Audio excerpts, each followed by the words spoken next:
Assalamualaikum warahmatullahi wabarakatuh. Kembali lagi di channel Berita Mistis. Untuk kisah kali ini masih melanjutkan dari kisah yang sebelumnya, sebuah kisah yang ditulis oleh Dioseta. Kisah yang berjudul Dendam Patung Arwah. Dan untuk kali ini kita masuk untuk bagian akhir dari kisah ini. Sebelum kita masuk ke ceritanya, tekan dulu tombol like video ini dan jangan lupa tekan juga tombol subscribe channel ini dan nyalakan juga lonceng notifikasinya agar tidak ketinggalan cerita-cerita baru dari channel ini. Dan bagi teman-teman yang ingin membaca langsung ceritanya dan ingin membaca koleksi lain dari ceritanya Dioseta, nanti silahkan saja kunjungi linknya yang nanti akan saya sertakan di kolom deskripsi. Dan seperti apa untuk kelanjutan kisah ini, langsung saja kita simak berikut ini.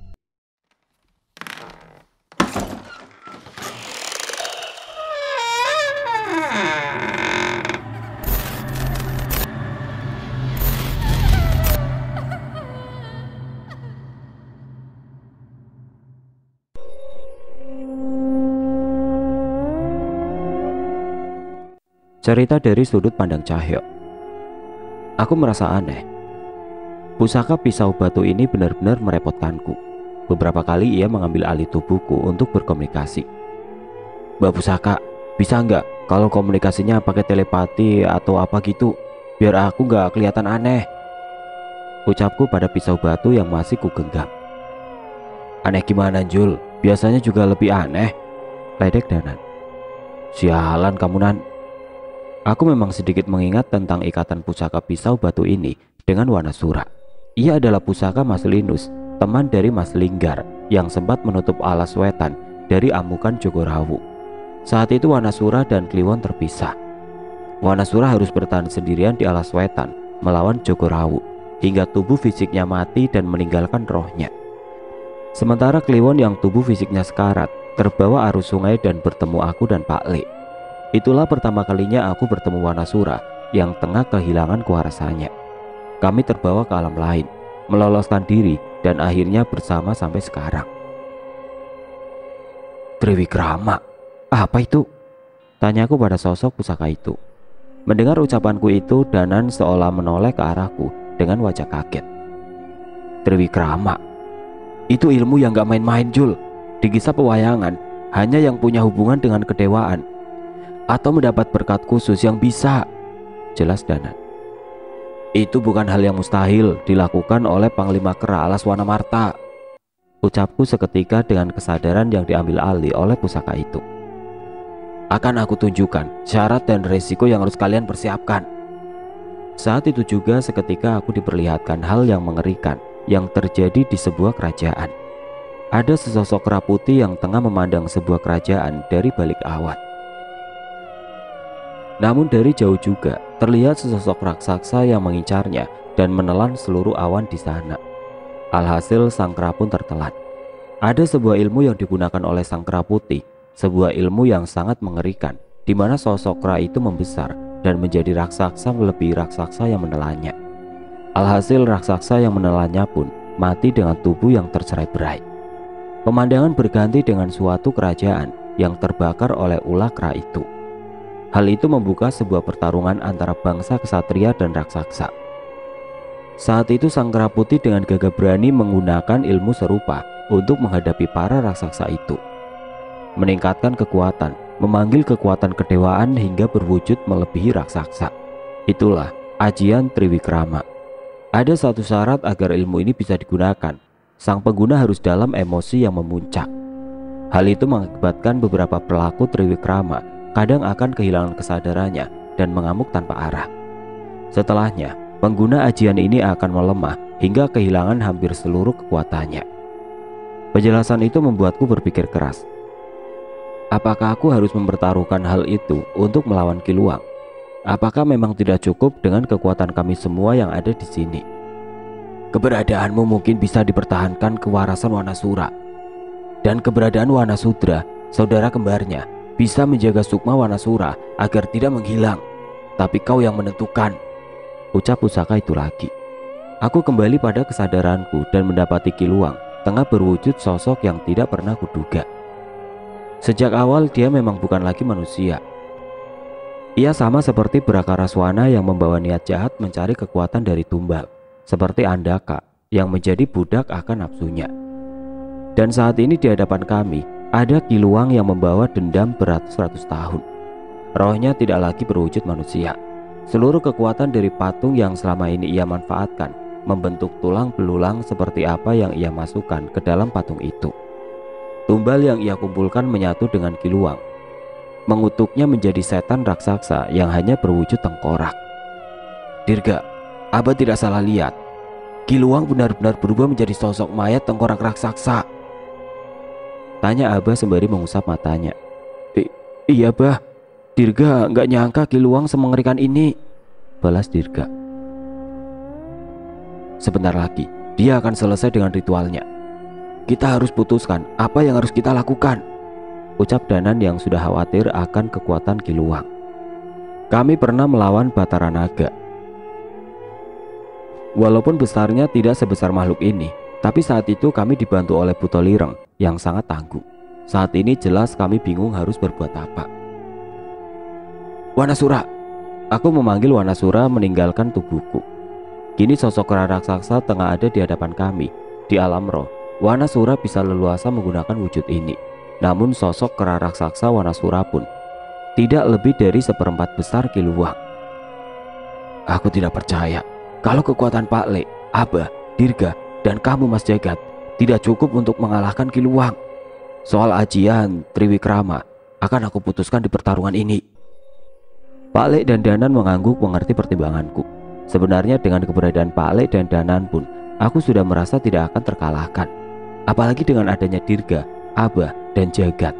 Aku yakin Ki Luang bisa kami tumbangkan. Danan dalam wujud sukmanya melesat ke atas Ki Luang mencari sesuatu yang mungkin adalah titik lemahnya. Aku menaiki Wanasura dan mencoba menghantamkan sebuah pukulan pada tubuh tulang belulang Ki Luang. Prak! Terdengar suara retakan tulang yang hancur. Tapi dalam waktu singkat retakan itu kembali pulih dan membalas serangan Wanasura dengan sebuah libasan yang membuat kami berdua terpental. Sulit untuk menghindarinya. Tangan Ki Luang benar-benar sangat panjang dan besar. Dari belakang lehernya, Danan melesat menusukkan keris raga sukmanya pada sendi di lehernya. Namun sekali lagi serangannya itu gagal. Tidak bisa, kita tidak bisa mengalahkannya hanya dengan menghancurkan tubuhnya, ucap Pak Le yang masih menganalisa tentang Ki Luang. Simpanan kutukannya terlalu banyak. Ia sudah mengumpulkannya bertahun-tahun, bahkan dengan berbagai tumbal, tambah Abah. Saat itu Ki Luang masih menderu menahan amarahnya. Namun sesaat ia pun tersadar, amarahnya kembali terbakar. Ia mengangkat tangannya dan melibaskannya ke segala arah, meluapkan emosinya. Mati, mati, kalian semua harus merasakan sakitku. Awas! Mas Jagat berteriak mendekat ke arah Pak Le dan Abah. Danan melayang menjauh, aku melompat bersama Wanasura. Dan Abah, Dirga, Raden Topo seketika berpindah menjauh bersama Jagat. Wajah Jagat terlihat pucat. Ia melihat tempat di mana Ki Luang mengamuk. Hutan itu sudah menjadi rata dan hancur tidak berbentuk. Terlambat sedikit saja kita bisa rata dengan tanah, ucap Dirga. Raden Topo pun menelan ludah. Ia tidak pernah menyangka akan menghadapi situasi ini. Bagaimana mungkin kita melawan makhluk seperti itu? Raden Topo gemetar melihat kejadian tadi. Pak Le menatap Raden Topo sebentar dan melangkah mendahului mereka. Danan, Panjul. Pak Le memberi kami isyarat sembari mengeluarkan keris sukma geni dari sarungnya. Benar, tidak ada waktu lagi. Kami harus melumpuhkan makhluk itu. Aku pun menjemput Pak Le menaiki Wanasura. Dengan secepat mungkin Wanasura berlari mendekat kepada Ki Luang. Ajian geni Baraloka membakar kami bertiga. Dengan ini kami tidak takut dengan kutukan yang mengitari Ki Luang. Danan membacakan ajian pada kerisnya. Pak Le juga membalik bila keris sukma geni ke sisi hitamnya. Danan mendarat di lengan kiri Wanasura, Pak Le mendarat di lengan kanan Wanasura. Aku pun membacakan ajian penguat raga untuk memperkuat tenaga Wanasura. Apa yang akan mereka lakukan, Abah? Tanya Raden Topo khawatir. Abah menggeleng menebak rencana kami. Aku pernah melihat serangan ini saat melawan Songgokolo, teriak Dirga semangat. Memang itu tujuan kami. Setidaknya serangan beresiko itu bisa menyadarkan bahwa tidak mustahil mengalahkan Ki Luang. Dengan sekuat tenaga Wanasura melemparkan Danan dan Pak Le ke arah kedua mata Ki Luang yang sangat besar. Kilatan cahaya putih keris sukma geni menyelimuti tubuh Danan dan melesat dengan cepat. Di sisi lainnya, Pak Lek melesat berselimutkan api hitam keris sukma geni berdampingan dengan Danan. Blar! Dengan mudah Danan menembus mata dan tengkorak Kiluang, dan api hitam Pak Lek membelah kepalanya. Pak Lek mendapat tebing untuk mendarat. Ia pun membacakan sebuah mantra yang membuat api hitam itu tidak henti-hentinya membakar wajah Kiluang. Brengsek, kalian serangga busuk! Kiluang mengamuk dan menghantamkan tangannya ke tanah hingga bergetar. Dengan cepat aku menjemput Pak Lek dan melompat setinggi-tingginya bersama Wanasura. Sebelum sempat memulihkan diri, Danan bersiap menyerang Kiluang kembali. Namun Kiluang menyadari keberadaan Danan dan bersiap menyapunya dengan tangannya. Wanasura, tahan! Perintahku meminta Wanasura menghempaskan lengan Kiluang. Walaupun tidak mampu mementalkannya, setidaknya aku menahan serangannya mencapai Danan. Tidak menyiapkan kesempatan, Danan kembali meluncurkan serangannya dengan keris yang menyala dengan kilatan putih tepat di ubun-ubun Kiluang. Kerisnya menancap di tengkorak kepala Kiluang yang mungkin sebesar rumah. Kiluang kesakitan, namun itu saja tidak cukup. Aku segera membaca kembali ajian penguat raga pada Wanasura dan memintanya melompat setinggi-tingginya. Dengan sekuat tenaga, Wanasura pun mendarat di kepala Kiluang yang tengah kesakitan dan membuatnya tersungkur di tanah. Danan pun meninggalkan Kiluang dan bergabung dengan kami di tubuh Wanasura. Pak Lek tidak mau ketinggalan. Ia sekali lagi membacakan mantra yang membuat api hitam di mata Kiluang kian membara. Kini sosok raksasa besar itu pun tersungkur kesakitan di hadapan kami. Abah, sebenarnya mereka itu siapa? Belum pernah aku lihat yang seperti itu, ucap Raden Topo takjub. Dirga dan Jagat tersenyum melihat ketakjuban Raden Topo. Mereka sahabat kami, Raden, tapi orang-orang dan makhluk jahat pasti takut mendengar julukan mereka. 3 pendekar Jagat Segoro Demit, ucap Dirga. Jagat menggaruk-garuk kepalanya. Ia merasa panas dengan apa yang kami lakukan. Ia pun segera berlari menyusul Dirga. Dirga, kita jangan mau kalah, ajak Jagat. Kali ini Jagat dan Dirga yang merasa panas melihat aksi kami pun ikut berlari ke arah Kiluang. Kalian jangan nekat, teriak Abah. Sayangnya Dirga dan Jagat sudah terlalu jauh di depan. Abah hanya bersiap menggeleng melihat kelakuan anaknya itu. Hancurkan tiap bagian tubuhnya yang terbuat dari patung. Jangan sampai ia bisa bangkit lagi, teriak Jagat yang mendahului posisi kami. Ada beberapa pusaka kuningan tergenggam di tangannya. Ia membacakan ajian watu geni pada pusaka itu hingga menyala merah padam. Di saat yang bersamaan aku menyaksikan Dirga berdiri di salah satu batu besar mengendalikan keempat kerisnya yang melayang menyerang Kiluang. Sekarang Mas Jagat, teriak Dirga. Keris Dirga mengalihkan perhatian Kiluang dan menyerang bagian vital yang mampu dijangkau olehnya. Sementara itu sebuah benda menyala merah melayang ke arah sendi-sendi Kiluang yang terbuat dari batu patung-patung keramatnya. Dar! Ledakan besar terjadi menimbulkan kobaran api besar yang menghancurkan lengan Kiluang hingga berkeping-keping. Tidak berhenti sampai di situ, Mas Jagat juga sudah bersiap dengan pusaka lain yang di genggaman tangannya. Sementara itu Kiluang berhasil menemukan asal arah serangan itu dan mendapati Mas Jagat. Tapi sekali lagi, serangan bertubi-tubi dari keris Dasa Sukma Dirga menusuk berkali-kali di dahi Kiluang hingga Mas Jagat kembali mendapatkan kesempatan melancarkan serangannya. Suara ledakan kembali terdengar dengan hancurnya lengan Kiluang. Cukup, mundur, perintahku memperingatkan Dirga dan Mas Jagat. Kita tidak bisa berbuat lebih jauh dari ini. Kami harus bersiap akan apa yang terjadi setelahnya. Anakmu menjadi pendekar yang hebat, ucap Raden Topo pada Abah. Kelebihannya adalah tidak mau menyerah. Semua masalah yang dia temukan membimbingnya hingga seperti sekarang ini, jelas Abah. Raden Topo memainkan janggutnya sembari memandang bangga salah seorang anak dari terahnya yang tengah bertarung di sana. Kita tidak boleh diam saja. Firasatku mengatakan Kiluang masih belum menggunakan kekuatannya yang sebenarnya, ucap Raden Topo. Benar saja, Kiluang kembali berdiri dengan serangan sekuat tenaga yang kami lakukan. Tidak hanya bangkit, suara tembang yang menyayat telinga terdengar dari arahnya dengan suara menggema yang mengerikan. Aku tahu ini adalah kekuatan dari salah satu patungnya, Dewi Lawung Mayit. Kami segera menjauh, namun suara itu tetap menjangkau kami hingga membuat kepala kami serasa ingin pecah. Wana Sura meraung-raung berusaha mengalahkan suara itu, namun suaranya tenggelam seketika. Di saat yang sama, lengan besar Kiluang yang mulai pulih menyapu bersih pohon-pohon di sekitarnya, mencari keberadaan kami. Itu kekuatan mengerikan yang dimiliki patung Raden Rogo. Bila ia memiliki kekuatan itu, aku mulai takut bila dia juga memiliki kekuatan patung lainnya. Benar saja, asap hitam mulai perlahan keluar dari tubuhnya. Sebuah kekuatan yang merubah tubuh Danan menjadi sosok patung. Tidak hanya itu, aku sudah melihat Mas Jagat menggunakan gelang pusaka dari peninggalan pusaka Dharma Wijaya tadi. Ia segera mendekat dan meletakkan tangannya ke tanah. "Sial, Kiluang mau keluar dari alam ini," teriak Mas Jagat. Perlahan kami melihat kepala Kiluang tertutup kabut hitam dan menghilang.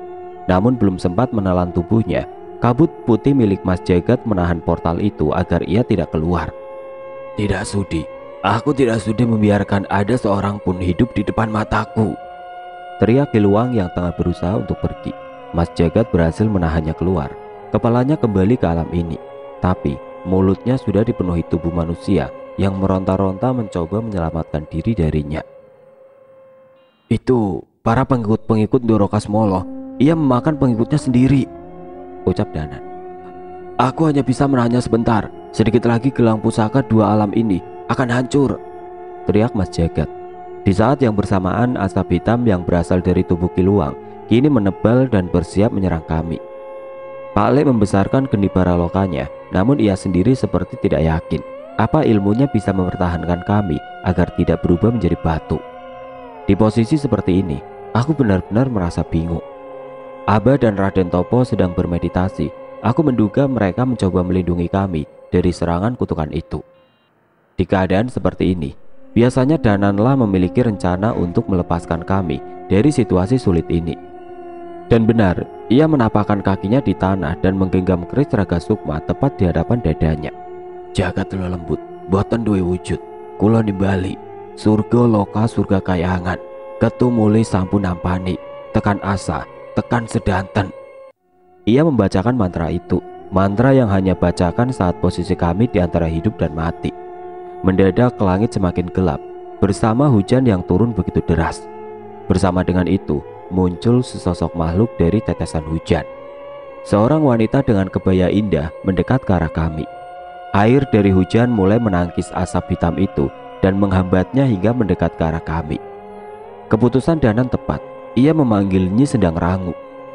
"Maaf Nyi, saya harus merepotkanmu lagi," ucap Danan.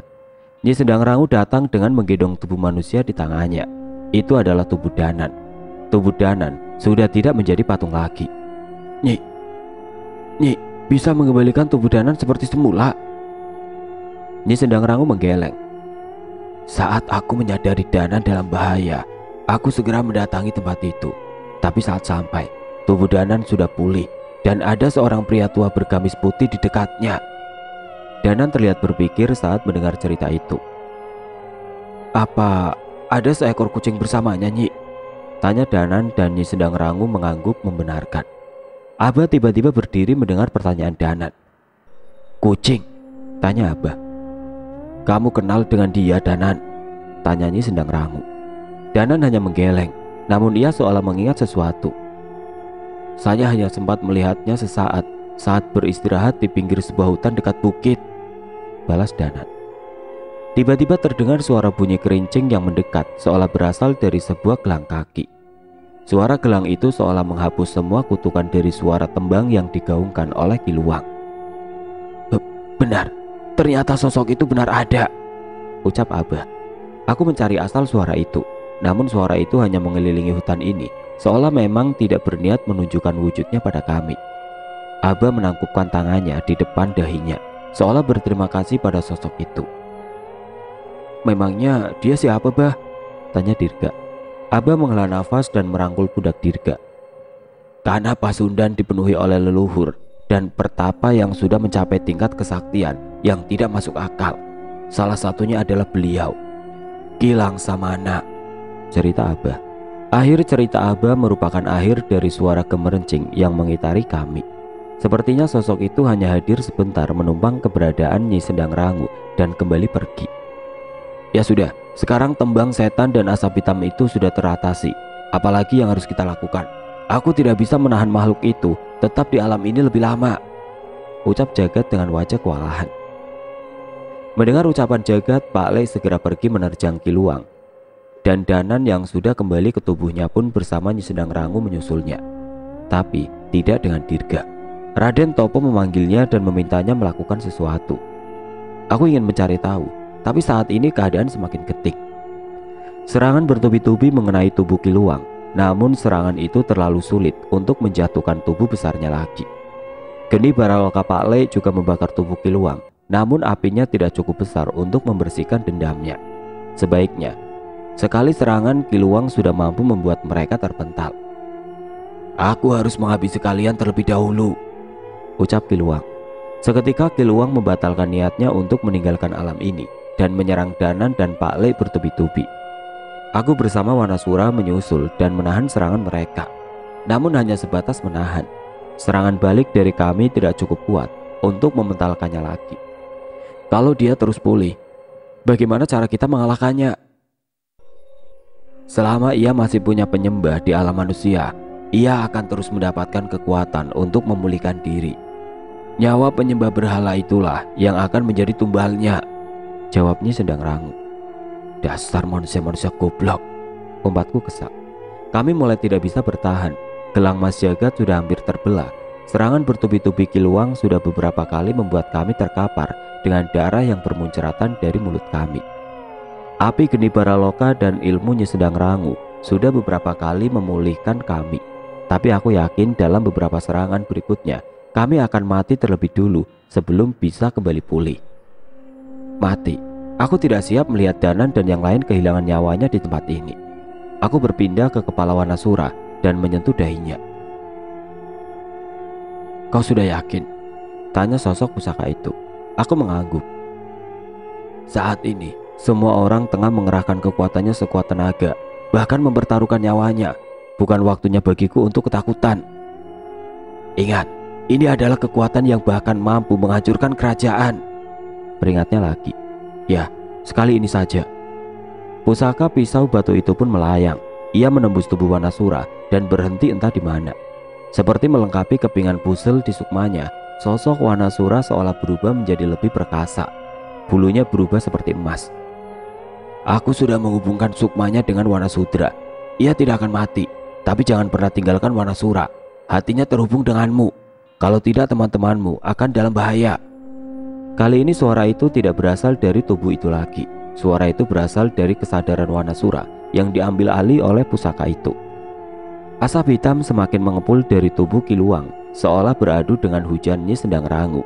Danan sama sekali tidak menyerah. Ia mendekat dan semakin mendekat, menyibakkan asap itu dengan ajian Gambu Rumakso dan terus mengincar titik vital dari Kiluang. Nyi Sendang Rangu juga tidak tinggal diam. Ia mendekat dan menatap ke dalam hati Kiluang. Bagaikan cermin yang memantulkan dosa Kiluang, Nyi Sendang Rangu berubah menjadi sosok hitam besar dengan wajah yang mengerikan. Sosok hitam Nyi Sendang Rangu berusaha menggenggam kepala Kiluang dan membawa mimpi buruk yang menyiksa ingatannya. Sayangnya, amukan Kiluang yang tidak beraturan kembali mementalkan Danan. Pak Le menangkap tubuhnya dan kembali memulihkannya. Tapi sepertinya sebentar lagi tubuh Danan sudah mencapai batasnya. Mengetahui keberadaan Pak Le dan Danan yang belum pulih, saat itu Kiluang mengincar mereka dan membantingkan tubuhnya ke arah hutan tempat mereka bersembunyi. Tidak, mereka tidak mungkin bisa lari. Minggir! Suaraku berpadu dengan Wanasura menggema ke seluruh alam ini. Ini pertama kalinya Kiluang terpental. Tubuhnya jatuh tidak jauh dari Pak Le dan Danan berada. Saat ini aku berdiri di bahu sosok kera raksasa. Tidak hanya raksasa. Ukurannya hampir 5 kali lipat wujud Wanasura. Pajul, itu Wanasura? Tanya Danan. Gila kamu, Jul. Kamu apain Wanasura? Pak Le kaget. Aku mengelus bulu emas Wanasura yang berubah bersama dengan penggunaan ajian ini. Maaf Pak Le, kalau ini berlanjut lebih lama, keselamatan alam kita akan dipertaruhkan. Kita harus tuntaskan semua di alam ini. Nyi Sendang Rangu mendekat ke arah Wanasura dan menyentuh dahinya. Triwikrama. Wajah Nyi Sendang Rangu terlihat pucat, tapi setelahnya ia segera melayang dan berpindah ke sisi bahu Wanasura yang lain. Waktu kita tidak banyak, atau ajian ini akan menjadi ancaman yang lebih mengerikan, ucapnya Sendang Rangu. Kali ini aku benar-benar harus berhati-hati. Bahkan sosok roh sekuatnya Sendang Rangu pun sampai ketakutan dengan ajian ini. Tepat saat Kiluang mencoba berdiri, Wanasura mengamuk menghantam setiap tulang belulang Kiluang hingga patah. Kiluang melibas Wanasura dengan tangannya yang sangat panjang. Namun Wanasura menangkapnya dan mematahkannya begitu saja. Wanasura yang mengamuk melemparkan tangan Kiluang yang patah itu kembali kepadanya dan menerjangnya lagi. Seperti hewan buas, Wanasura menerkam tubuh Kiluang dan menggigit setiap organ yang terbentuk di balik tulang rusuknya dan memakannya dengan tanpa belas kasihan. Aku pun panik. Aku tidak pernah melihat Wanasura segila ini sebelumnya. Jul, Pak Jul, apa benar ini tidak apa-apa? Tanya Danan yang terlihat khawatir. Cukup, mundur, ucapku mencoba menahan nafsu Wanasura untuk menghabisi Kiluang. Wanasura menahan tubuh Kiluang dan menarik satu lengannya lagi hingga patah. Setelahnya ia pun mundur mengikuti ucapanku. Aku menelan ludah. Setidaknya Wanasura masih mengikuti ucapanku. Sayangnya, walau sudah dihancurkan sedemikian rupa, Kiluang masih terus berusaha bangkit. Panjul, sekali lagi, teriak Pak Le. Aku mengikuti arahan Pak Le dan kembali meminta Wanasura menyerang Kiluang. Tubuh raksasa Wanasura kembali memuaskan emosinya dengan meremukkan tulang belulang Kiluang hingga tidak berbentuk. Pak Le mendekat dan membacakan amalan api untuk membakar seluruh tulang belulang yang telah hancur dan tidak lagi bersatu dengan sukma Kiluang. Mungkin dengan cara itu bisa mencegahnya untuk bangkit lagi. Sialnya aku lengah dengan kemunculan sosok batu yang kembali membentuk seorang pria berpakaian kerajaan dengan tangan yang memanjang hingga ke tanah. Raden Rogo. Kiluang yang mengetahui keberadaanku pun memerintahkannya untuk menyelinap dan menyerangku. Sebuah pukulan dari tangan batu yang begitu panjang menghantamku hingga terjatuh dari tubuh Wanasura. Tidak hanya sekali, pukulan itu berusaha menghantamku berkali-kali. Aku menangkisnya, namun tanpa kekuatan Wanasura, aku hanya menjadi samsak empuk dari pukulannya. Aku terjatuh dengan darah yang bermuncratan dari mulutku. Danan yang menyadari itu pun segera melemparkan keris raga sukmanya yang menyala dengan kilatan putih hingga menusuk Raden Rogo. Tapi terlambat. Luka yang aku terima cukup dalam. Aku mencoba mempertahankan kesadaranku, namun penglihatanku mulai kabur. Aku mendengar suara teriakan Pak Le, tapi sebelum ia mendekat, semua sudah menjadi gelap. Perasaan yang hangat seolah menyelimuti seluruh tubuhku. Aku mengenal perasaan ini. Ini pasti api dari keris sukma geni milik Pak Le. Aku merasakan lukaku mulai menutup, tenagaku berangsur-angsur pulih. Perlahan aku pun mulai bisa membuka mata dan merasakan rintik-rintik hujan yang membasahi tubuhku. Brak! Terdengar suara seseorang yang terbanting ke pepohonan yang mulai tumbang. Tubuhnya terselimuti geni baraloka Pak Le sehingga kembali bangkit. Di sisi lain terlihat beberapa orang masih bertarung. Ada sebuah pusaka digenggam oleh Mas Jagat. Ia tidak lagi menahan batas antar dimensi seperti tadi. Dengan ajian watu geni, ia menguatkan pusaka itu dan melemparkannya ke arah Kiluang. Tunggu, itu bukan Kiluang. Mereka sedang bertarung melawan Wanasura. Aku memaksakan diriku untuk berdiri. Wanasura dengan tubuh yang lebih besar dan mengerikan dari Kiluang kini mengamuk tanpa arah, dan semua sedang berusaha menghentikannya. Bulunya yang emas mulai menghitam. Ia termakan oleh amarahnya. Wanasura! Aku berjalan tertatih mendekati sahabatku itu. Mengetahui aku telah sadar, Danan segera menghampiriku dan menahanku. Jangan dulu, Jul. Dia masih tidak bisa mengenali siapapun, ucap Danan.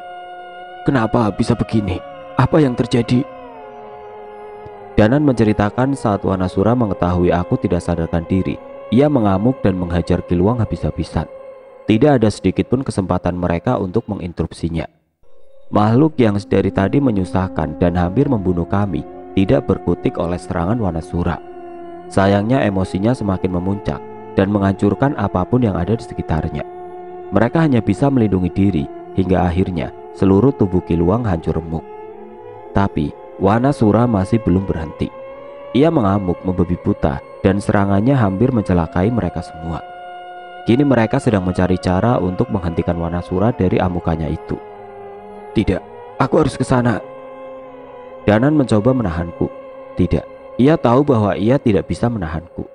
Raut wajahnya lebih seolah memastikan apakah yakin dengan keputusanku. Kamu tenang, Nan. Aku bukan ke sana dengan membawa emosi. Danan pun mengerti. Ia berpindah posisi dari yang sebelumnya di depan, mencoba menghadangku. Kini ia berada di sampingku. Ya sudah, ayo. Kami berdua berlari menghindari pepohonan yang berterbangan karena amukan Wanasura. Saat di bahu Wanasura tadi, aku merasa aman dan siap menghadapi siapa-siapa. Tapi memandang Wanasura sebesar bukit sebagai lawan benar-benar membuatku tidak bisa berhenti gemetar. Sukma Wanasura terhubung dengan Kliwon, jadi dia akan tetap selamat bila kekuatannya habis. Dan kesadarannya terhubung denganku. Bila aku bisa menyatukannya kembali, seharusnya ia bisa mengendalikan diri. Apa yang harus kita lakukan? Tanya Danan. Pusaka pisau batu itu adalah salah satu kunci ajian Triwikrama. Ia menyatukan ayat aksara yang dimiliki oleh makhluk-makhluk yang memiliki hubungan dengan kedewaan. Itu belum menjawab, Jul. Mungkin ada dua cara. Yang pertama, melepaskan pisau batu itu dari Wanasura, atau beri waktu aku untuk menyadarkannya. Aku berkata seperti itu, namun aku tidak tahu pasti apakah kami bisa berhasil. Aku punya ide. Kita gunakan cara kedua. Danan mengajakku berlari menuju Pak Le. Pak Le, titip ya, teriak Danan yang segera menggunakan kekuatan keris raga sukmanya untuk memisahkan sukmanya dari dirinya. Kowe harap apa tonan? Tanyaku bingung. Mungkin cara ini bisa memberimu waktu, ucap Danan. Ia menceritakan rencananya dengan memanfaatkan wujud sukmanya. Selama ini Wanasura adalah wujud roh yang menumpang tubuhku. Tapi sekarang Wanasura mempunyai tubuh Triwikrama yang dibentuk oleh pusaka pisau batu itu. Kita pernah dengar manusia kesurupan roh monyet kan? Nah, sekarang kamu bisa lihat monyet kesurupan manusia, ucap Danan yang segera melayang mendekat ke arah Wanasura. Danan, yang benar aja kamu. Bilang kalau kamu sudah siap, teriak Danan dari atas langit yang tengah mengunci posisi ubun-ubun Wanasura. Dia sedang ragu mendekat ke Danan. Sepertinya ia membaca maksud Danan dan memberikan kekuatan untuk menjaga kesadarannya. Wanasura! Aku berteriak sekuat tenaga memancing perhatian Wanasura, tapi gagal. Inderanya telah dimakan emosi dan amarah. Aku harus mendekat ke mata atau telinganya untuk meraihnya. Danan, sekarang! Teriakku saat tangan Wanasura melintas di depanku menghancurkan sekitarnya. Danan merasuk ke tubuh Triwikrama Wanasura. Seketika Wanasura terdiam, tidak bergerak. Cepat panjul! Teriak Wanasura dengan suara menyerupai Danan. Gila, rencana gila Danan benar-benar berhasil. Secepat mungkin aku melompat ke tangan Wanasura dan berlari menuju pundaknya. Wanasura tiba-tiba mencoba bergerak lagi. Tenang Wanasura, ini aku Danan, ucap Danan yang berusaha menenangkan sukma Wanasura yang tertutup amarah. Aku yakin saat ini Wanasura sedang tersiksa. Ada 3 kesadaran di tubuhnya: Danan, pusaka pisau batu, dan kesadarannya sendiri. Aku mendekat ke telinganya dan berteriak, Wanasura, kembali! Mata Wanasura sedikit berkedut. Sepertinya aku berhasil memancing kesadarannya, tapi itu tidak cukup. Mas Cahyo, hati-hati! Teriak Dirga dari jauh. Danan memang hebat. Sepertinya ia benar-benar bisa menenangkan sukma Wanasura dari dalam. Kini aku harus bisa memancing ingatannya agar bisa mengalahkan emosinya. Danan, cukup, lepaskan sukma Wanasura sekarang. Kamu serius? Jangan nekat. Danan bingung. Ya, pasti berhasil. Danan pun terpental meninggalkan tubuh Wanasura. Sukmanya terlihat lemah. Merasuki tubuh Triwikrama Wanasura benar-benar berbahaya. Terlambat sedikit saja mungkin aku sudah membunuh Danan. Yang nekat itu kamu, Nan. Aku pun menaiki kepala Wanasura dan mendekat ke arah hidungnya. Wanasura kembali bangkit. Tapi sebelum menjatuhkanku, aku mengikat hidungnya dengan sarung pusaka kebanggaan milikku. Sadar, mau kelewatan pisang Mbok Darmi lagi, teriakku sembari membiarkan Wanasura merasakan keberadaanku dahulu. Wanasura mendadak mencoba berdiri. Ia menatap sekitar dan mendapatiku ada di depan matanya. Air mata Wanasura menetes. Aku merasakan apa yang ia rasakan saat itu. Ia merasakan sebuah kesedihan saat melihatku dalam bahaya. Saat seharusnya ia menolongku, ajian ini malah memilih mengajaknya untuk mengamuk membalaskan dendamnya. Hasilnya, Wanasura malah melukai teman-temanku yang ada di sini. Sudah, kita hentikan. Kita tidak akan menggunakan ajian ini lagi, ucapku sembari memegang dahi Wanasura. Bulu hitam Wanasura kembali menghilang. Cahaya emas di bulunya kembali bersinar. Namun itu hanya sesaat. Maaf, hampir saja aku membunuh kalian. Terdengar suara pusaka pisau batu itu yang juga mendapatkan kesadarannya. Tubuh Wanasura kembali perlahan ke ukuran semula. Tidak, ia semakin mengecil dan sukmanya mulai pudar. Wanasura, kamu... Aku pun panik. Energi Wanasura perlahan mulai menghilang. Aku melihat wujudnya yang semakin memudar, seolah akan sirna. Apa ini? Apa-apaan ini? Tanyaku pada sosok pisau batu yang baru saja tergeletak setelah terpisah dari Wanasura. Tidak ada jawaban apapun di hadapanku saat ini, hanya bayangan Wanasura yang mulai memudar. Aku melihat Wanasura memaksakan senyumannya dan terus menatapku. Jangan. Aku tidak mampu berkata apa-apa saat itu. Aku takut apa yang aku pikirkan terjadi. Tubuh Danan datang mendekat ke arahku dan mengambil pusaka pisau batu itu dari tanah. Dia tidak mati, sukmanya melemah hingga titik terendah, tapi ada Wanasudra yang menjaganya. Bukankah aku sudah menjelaskan resiko itu? Ucap tubuh Danan yang ternyata dikendalikan oleh pusaka pisau batu itu. Sukma Danan mendekat. Ia menyaksikan perbincangan kami di situ. Berarti Wanasura masih hidup? Ia mengangguk. Namun tidak lama tiba-tiba ia terjatuh. Maafkan saya, seharusnya saya tidak membuka ilmu itu. Bukan, itu semua keputusanku. Sama seperti Wanasura, sukmaku pun habis. Sampai kekuatanku kembali lagi, aku hanya akan menjadi batu, tidak berguna seperti sebelumnya. Istirahatlah yang tenang. Tidak ada dari kami yang menyalahkanmu, ucap Danan. Sukma pusaka itu pun kembali ke wujud pisau batunya dan tidak lagi memunculkan energi sebuah pusaka. Danan segera kembali ke tubuhnya. Ia menyerahkan pisau batu itu padaku untuk aku simpan. Apa sudah selesai? Tanyaku yang mulai merasa tenang. Danan ingin menjawab pertanyaanku, tapi saat kami melihat sekeliling kami, keadaannya tidak seindah itu. Pak Le, Abah, Raden Topo, Dirga, dan Mas Jagat sedang menatap ke satu arah. Kiluang, ia masih hidup. Tubuh raksasa Kiluang sudah hancur berantakan. Pak Le sudah membakar sebagian dari puing tubuhnya. Tapi dendam Kiluang masih belum reda. Pengikut Ndoro Kasmolo yang masih menyembahnya mengalirkan kekuatan hitam yang memakan umur pengikutnya. Walau tidak sebesar tadi, ia masih berwujud makhluk yang mengerikan. Abah mengerti, Kiluang tidak akan bisa mati bila ia masih memiliki penyembahnya. Ia bisa bangkit dan terus bangkit, jelas Abah. Maksudnya dia abadi? Tanya Danan. Abah menggeleng. Tidak, bila pengikutnya sudah tidak ada, ia bisa dikalahkan. Aku berpikir, tidak mungkin kami kembali ke alam manusia dan mencari semua pengikutnya untuk mengalahkannya.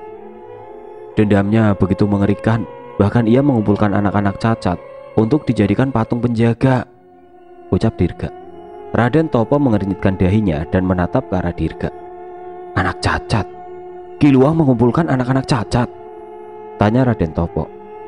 Benar, sadis. Dia membuat patung yang mirip anak itu, membunuhnya, dan memasukkan rohnya ke patung itu, jelas Dirga. Raden Topo berpikir sejenak. Ia sempat mengingat sesuatu yang sepertinya masih samar. Mungkin kita bisa memanfaatkan ini, ucap Raden Topo. Raden Topo bercerita tentang kisah masa lalu tentang anak-anak cacat yang dibuang oleh orang tuanya. Mereka dibuang di hutan yang penuh dengan binatang buas. Semua orang mengira mereka akan mati di hutan belantara. Tapi siapa sangka, suatu ketika beberapa warga melihat anak itu masih hidup dan terawat. Ada seseorang yang merawat anak-anak itu. Bagaimana kalau Kiluang tidak membunuhnya? Ia merawatnya sebagai pengganti anaknya, tanya Raden Topo. Tidak mungkin. Bagian tubuh mereka dimasukkan ke dalam patung dan rohnya diikat di sana, bantah Dirga. Itu karena Kiluang tidak ingin kehilangan anak-anaknya lagi. Oleh karena itu, ia menggunakan cara gila. Jelas Raden Topo. Aku sama sekali tidak mengerti maksud Raden Topo. Apa hubungan cerita itu dengan pertarungan ini? Kalau dugaanku benar, mungkin saja anak-anak itu bisa menenangkan Kiluang, ucap Raden Topo. Tapi mereka sudah kami tenangkan, Raden, Mas Jagat menjelaskan. Raden Topo menghela nafasnya sejenak dan menatap ke keris dasa sukma milik Dirga. Roh anak itu kalian tenangkan. Tapi seharusnya mereka belum bisa kembali ke alam sana karena terikat dengan Kiluang. Setelahnya aku tidak mengerti perbincangan Dirga, Jagat, Abah, Pak Le dan Raden Topo. Aku dan Danan memilih untuk mengawasi Kiluang yang tengah memulihkan dirinya. Setelah ini, akan aku bunuh kalian satu persatu, ucap Kiluang menatap kami. Aku dan Danang hendak melawannya, namun Nyi Sendang Rangu menghadang di depan kami. Cukup, kalian sudah setengah mati, ucap Nyi Sendang Rangu. Tidak, Nyi, kami masih harus menghentikan Kiluang, bantah Danan. Nyi Sendang Rangu meniupkan angin dari belakang dan menjatuhkan kami. Cahyo tanpa kekuatan Wanasura dan kehabisan tenaga. Danan yang sudah kehabisan tenaga setelah memasuki Wanasura yang bertriwikrama. Jangan ngawur, Nyi Sendang Rangu memarahi kami. Tapi kita tidak bisa membiarkannya begitu saja, ucap Danan. Nyi Sendang Rangu melemparkan pandangannya ke arah Dirga dan yang lain. Ia seolah memberi kami isyarat. Sekarang kalian hanya penonton. Pertarungan penentuan ini milik mereka, ucap Nyi Sendang Rangu. Abah membacakan doa pada keris dasa sukma milik Dirga. Setelahnya bergantian Raden Topo yang membacakan sebuah mantra. Sekilas aku melihat keris dasa sukma Dirga menyala seolah merespon mantra itu. Ada alasan mengapa keris ini diberikan nama keris dasa sukma. Apa kamu pikir ada manusia yang memiliki 10 sukma? Tanya Raden Topo. Dirga menggeleng. Karena sebenarnya dia bisa menyatu dengan sukma lain selain pemiliknya, jelas Raden Topo. Saat itu Dirga tengah duduk bersila dan Raden Topo meletakkan keris dasa sukma di kepala Dirga. Mantranya membuat keris dasa sukma menyala berkali-kali. Ingat wujudnya dan panggil mereka. Keris dasa sukma akan menjemputnya, ucap Raden Topo. Aku menduga ritual itu akan lama. Sialnya, Kiluang sudah kembali mendapat wujud manusianya. Ia berjalan mendekat dengan mata penuh dendam. Tubuhnya seperti seorang kakek yang terlatih pada umumnya. Tapi yang mengerikan, kekuatan hitam yang menyelimuti tubuhnya seolah bisa membunuh siapa kapan saja. Sudah aku bilang, aku akan terus bangkit untuk menghabisi kalian. Dia datang. Kami mencoba maju melewati Nyi Sendang Rangu yang masih menghadang kami.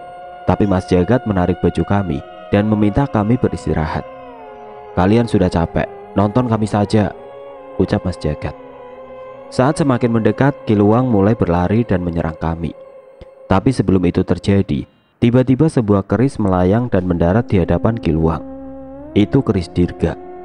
Kiluang tidak gentar, namun terdengar suara yang menghentikannya.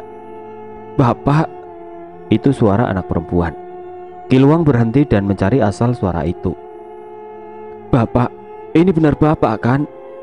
Tiba-tiba keris dasa sukma yang menancap di tanah itu memunculkan sosok sukma seorang anak perempuan. Itu Sutri. Jagat terlihat seolah mengenali sosok roh itu. Mas Jagat kenal sama roh itu? Dia roh dari salah satu patung yang aku tenangkan di persembunyian Kiluang dulu, jawab Mas Jagat. Roh? Itu roh yang dimasukkan Kiluang ke dalam patung. Lantas apa maksud Dirga melakukan ini? Satu keris lagi melayang dan menancap di tanah tidak jauh dari Kiluang. Kali ini ada roh seorang anak laki-laki. Tidak berhenti sampai di situ, beberapa wujud keris dasa sukma kembali melayang dan mendarat mengitari Kiluang. 1, 2, 4, 10 keris. Aku menoleh ke arah Danan, mempertanyakan dari mana ke-10 keris itu berasal. Sudah aku duga, ada alasan mengapa keris itu bernama keris dasa sukma, gumam Danan. Maksudmu gimana Tonan? Tanyaku penasaran. Pembuat keris dasa sukma pasti sudah memperoleh ramalan tentang kejadian hari ini. Dasa sukma dapat menjadi wadah roh yang memiliki keterikatan dengan Dirga, jelas Danan. Ke-10 keris itu benar-benar mengitari Kiluang. Wajah Kiluang yang sebelumnya bengis kini berubah bingung. "Tidak mungkin. Kalian seharusnya tidak ada di sini," teriak Kiluang. Roh Sutri mendekat ke arah Kiluang dan memeluknya. "Bapak, kami kangen," ucap Roh Sutri. Anak-anak lain pun menatap Kiluang dengan berkaca-kaca.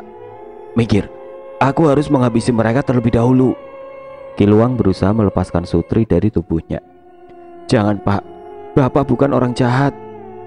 Seorang anak lain mendekat dan memeluknya lagi. Wajah Mas Jagat terlihat bingung. Ia mendekat ke roh salah satu anak yang sepertinya juga mengenalnya. "Kelik? Apa maksudnya ini? Bukankah Kiluang mengutuk kalian dan mengurung kalian menjadi patung penjaga?" tanya Mas Jagat. Roh Kelik menoleh ke arah kami semua dan tersenyum ke arah Dirga, seolah memberikan salam. Sepertinya ada hal baik yang pernah terjadi di antara mereka. "Aku ingat, kami semua adalah anak-anak yang dibuang oleh orang tua kami," jelas Kelik.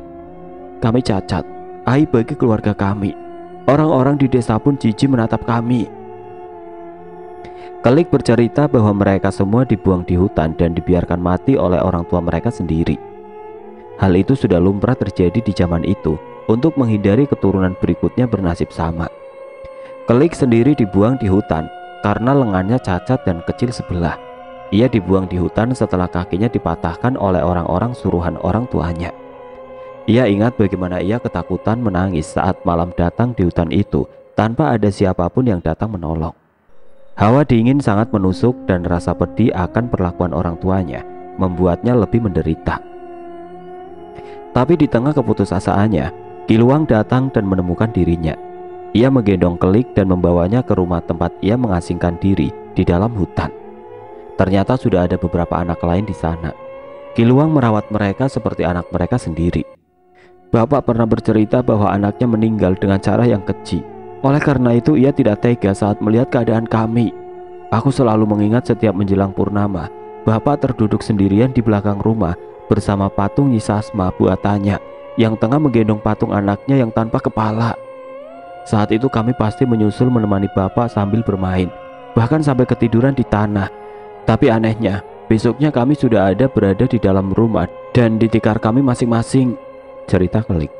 Kelik melanjutkan ceritanya di mana seharusnya Kiluang sudah bisa menerima takdirnya dan ingin hidup seperti itu saja bersama mereka.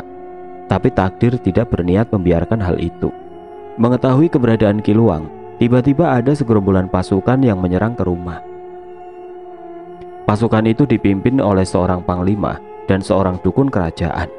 Saat itu Kiluang tengah mengangkut batu dari bukit untuk ia buat kembali menjadi sebuah patung.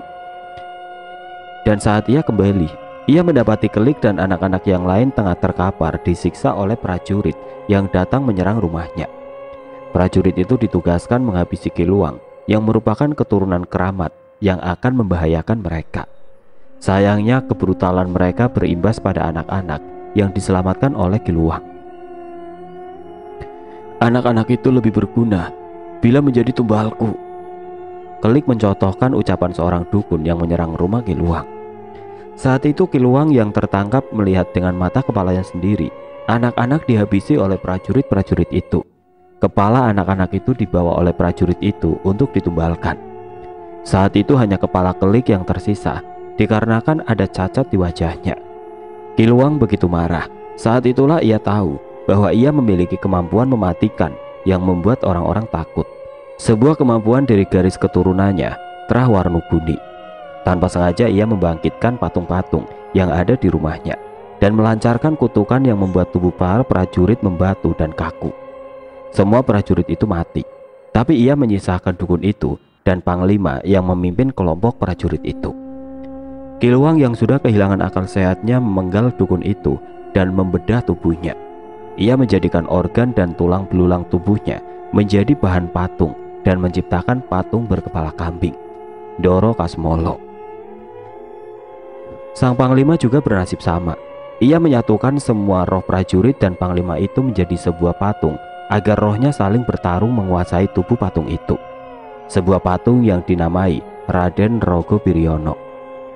Tidak mampu menemukan kepala anak-anak yang sudah dibawa pergi, Kiluang pun khawatir bila roh anak-anak tersiksa dijadikan tumbal.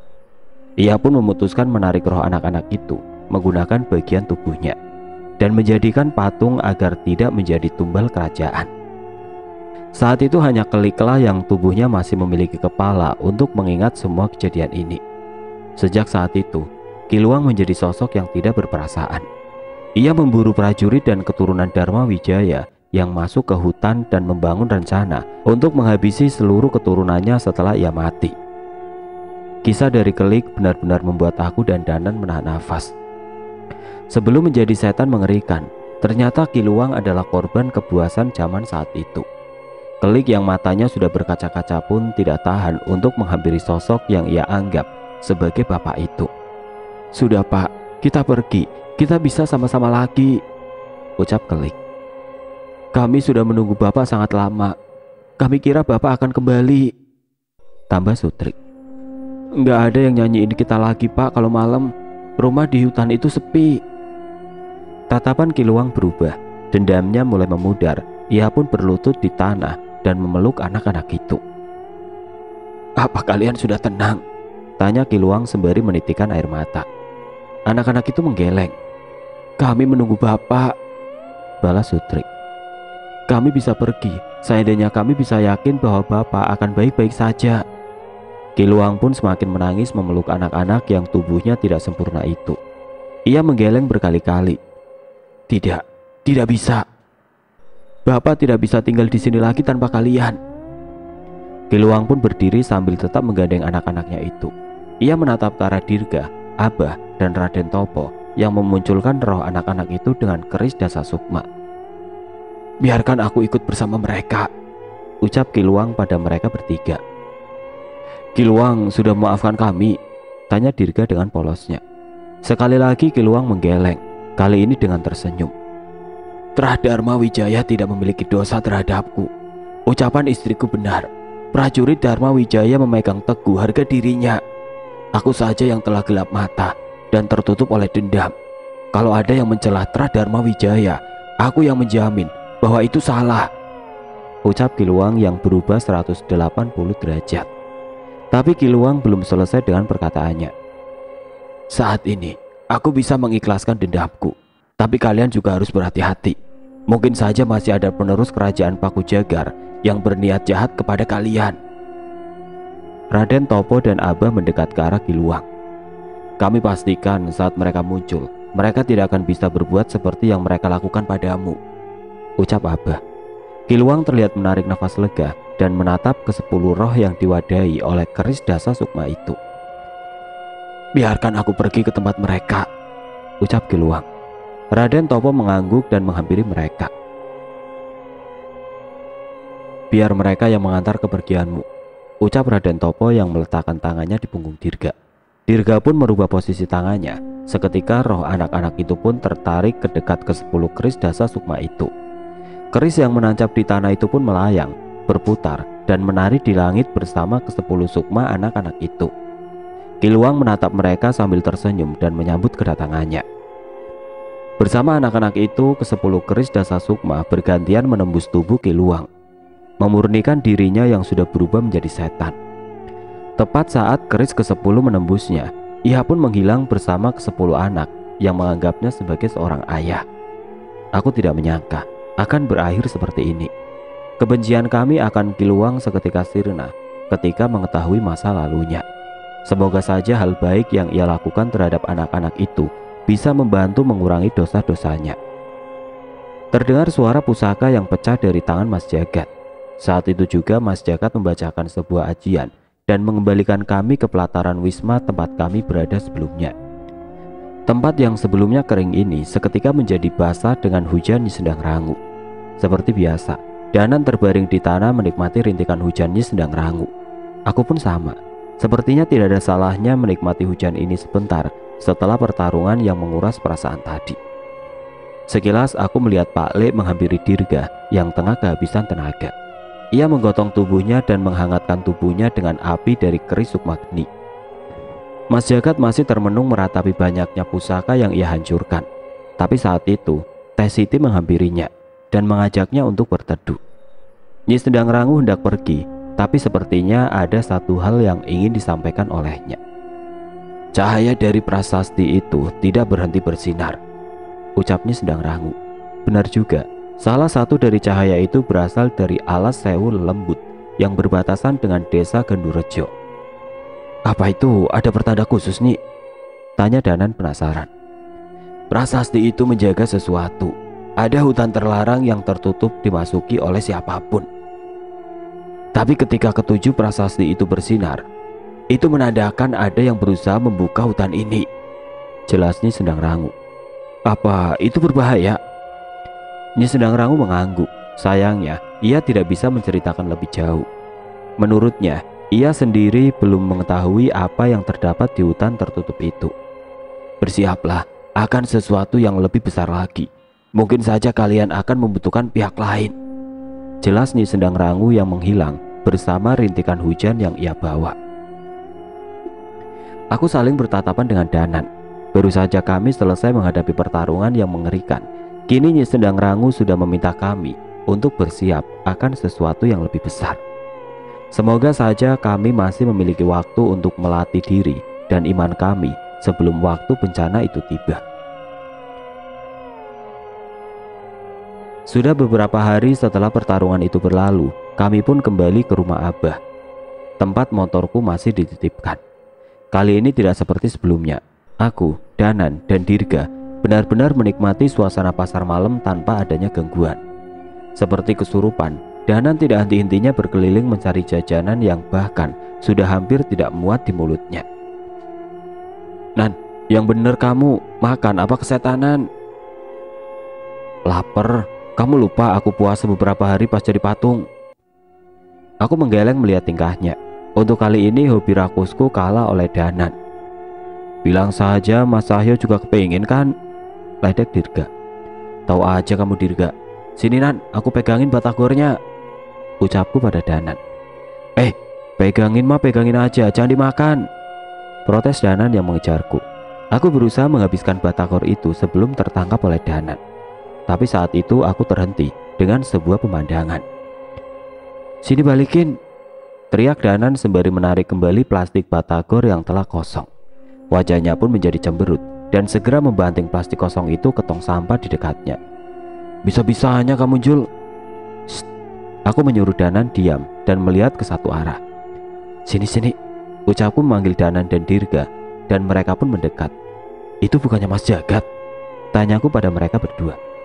Mereka pun melihat ke arahku, memandang dan menemui Mas Jagat yang tengah menaiki permainan biang lala pasar malam bersama seseorang. Itu Teh Siti kan? Tanya Dirga. Iya, gak salah lagi, balas Danan. Kami bertiga pun saling bertatapan dan memasang senyum busuk. Tepat saat permainan yang dimainkan oleh Mas Jagat selesai, ia pun turun dengan melihat kami bertiga yang sudah menantinya dengan wajah siap meledek. Tadi ada yang pamit sama Dirga mau ke acara Karang Taruna Mas, teriak Dirga ke arah Danan. Wah, ternyata Karang Tarunanya ada di pasar malam ya, ledek Danan bersautan dengan ucapan Dirga. Iya, mungkin nama kegiatannya survei permainan biang lala pasar malam bersama perempuan cantik, tambahku sembari menatap Mas Jagat dan Teh Siti yang wajahnya kian memerah. Kalian kenapa bisa ada di sini? Tanya Mas Jagat. Pilih kini bisa di sini, ledek Dirga. Jagat pun meninggalkan Teh Siti dan bersiap mengejar Dirga. Yah, Teh Siti ditinggal. Awas nanti nyantol sama Danan lo.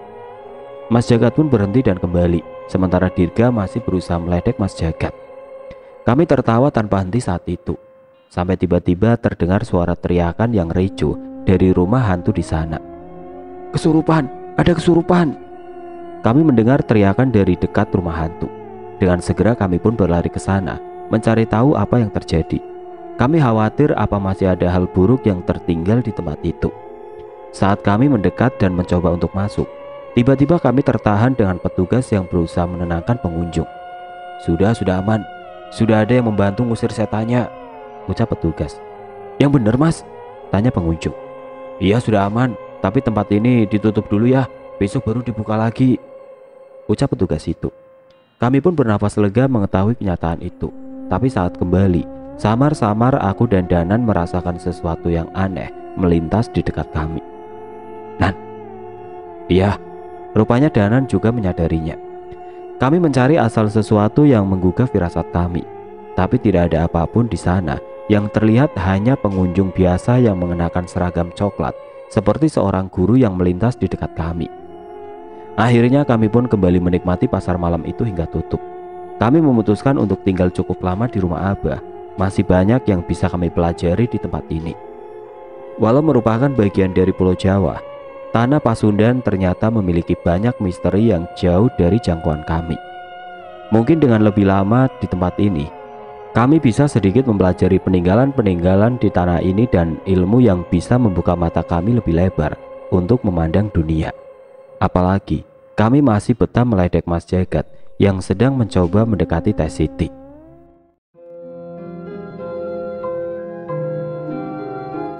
Oke teman-teman, sekian untuk cerita kali ini.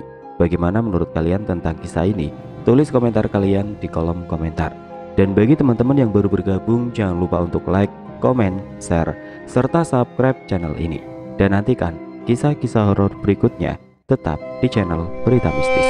Wassalamualaikum warahmatullahi wabarakatuh.